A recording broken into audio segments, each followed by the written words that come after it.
கருவேப்பிலை ஒரு பங்கு எடுத்துங்க, பச்சை கருவேப்பிலை.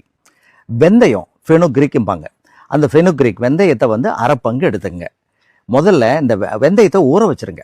ஊறின பிறகு அந்த ஒரு பங்கு கருவேப்பிலையோட அரை பங்கு வெந்தயத்தை, ஊற வச்ச வெந்தயத்தை எடுத்து சேர்த்து அரைச்சி பருப்பு வடை தட்டுறோம் இல்லையா, அந்த வடை தட்டுற மாதிரி அதை தட்டி ஒரே அளவாக தட்டி நிழல்லையே காய வச்சுருங்க. வீட்டில் ஃபேன் இருக்கும், அந்த ஃபேன் கடையில் சுத்தமான துணியை விரித்து அதில் காட்டன் துணியாக இருந்தால் ரொம்ப நல்லது. அதில் வந்து இந்த தட்டின வடையை வந்து காய வச்சுருங்க.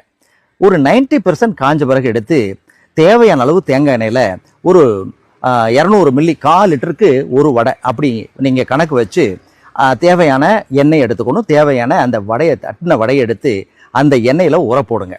ஒரு 15 நாளைக்கு பிறகு அந்த எண்ணெயை எடுத்து தொடர்ந்து நீங்கள் தலைக்கு தடவி பாருங்க. நரமுடி வராது, கருமையாக இருக்கும், நீண்டு வளரும், அடர்த்தியாக இருக்கும். இந்த முடி பிரச்சனை